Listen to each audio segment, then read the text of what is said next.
رہے ہیں۔ اس حدیث پاک کو سنیے، حضرت انس رضی اللہ تعالیٰ عنہ سے مروی ہے، آپ فرماتے ہیں کہ رسول اللہ صلی اللہ علیہ وسلم نے ارشاد فرمایا،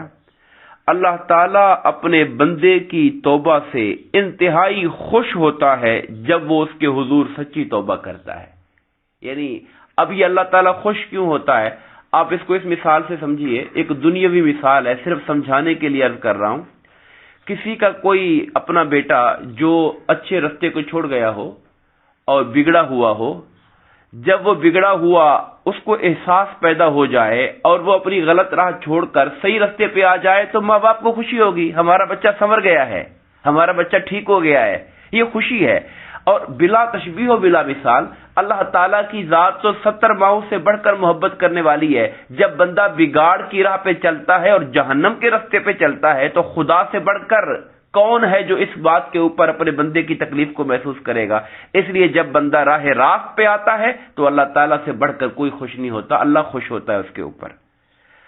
اور فرمایا اس کی خوشی اس آدمی سے بھی زیادہ ہوتی ہے۔ اب اللہ کتنا خوش ہوتا ہے، یہ مثال تو پڑھ کر اب یقین مانیے کہ انسان کے حیرت سے رونگٹے کھڑے ہو جاتے ہیں۔ اللہ کی خوشی کا اتنا اظہار،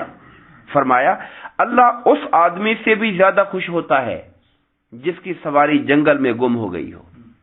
اور اس کی سواری پر اس کا کھانا پینا بھی لدا ہوا ہو، یعنی اس کا پانی اور اس کا کھانے کا سامان بھی سواری پر، اور رستہ بھی جنگل کا، آبادی کوئی نہیں ہے ساتھ، نہ کوئی پانی ہے نہ کوئی کھانا ہے، سارا کچھ اس سواری کے اوپر ہے۔ وہ سواری گم ہو جاتی ہے، وہ ڈھونڈ ڈھونڈ ڈھونڈ ڈھونڈ کے ہلکان ہو جاتا ہے، یہاں تک کہ اسے لگتا ہے کہ اب سوائے موت کے میرے پاس کوئی اور رستہ نہیں ہے۔ اس نا امیدی کی کیفیت میں بندہ لیٹ جاتا ہے کہ اب تو سوائے موت کے کچھ بھی نہیں ہے، چونکہ نہ کھانا ہے نہ پینا ہے نہ کوئی چیز سواری ہے میرے پاس۔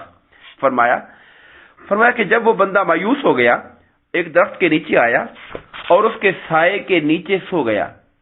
اس حال میں کہ وہ سواری سے نا امید ہو چکا تھا۔ وہ اس مایوسی کی حالت میں ہوتا ہے کہ اچانک اس کی آنکھ کھلتی ہے تو سواری کھانے پینے کے سامان سمیت سامنے کھڑی ہوتی ہے اس کی،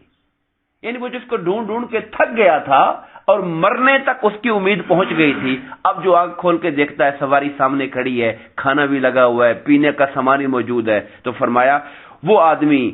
اس کی مہار پکڑ لیتا ہے اور شدت خوشی میں، شدت جذبات میں کہہ اٹھتا ہے کہ اے میرے اللہ تو میرا بندہ میں تیرا رب، یعنی وہ اتنا خوشی میں بے قابو ہو جاتا ہے کہ وہ کہتا ہے کہ اے اللہ تو میرا بندہ، کہنا یہ چاہیے تھا کہ میں تیرا بندہ، تو میرا رب ہے، مگر خوشی میں اتنا بے قابو ہوا ہے کہ اس کو پتہ نہیں لگ رہا میرے منہ سے نکل کیا رہا ہے۔ میں وہ بندہ سواری ملنے پر اتنا خوش نہیں ہوتا جتنا میرا رب گناہ گار کی توبہ کرنے سے خوش ہو جاتا ہے۔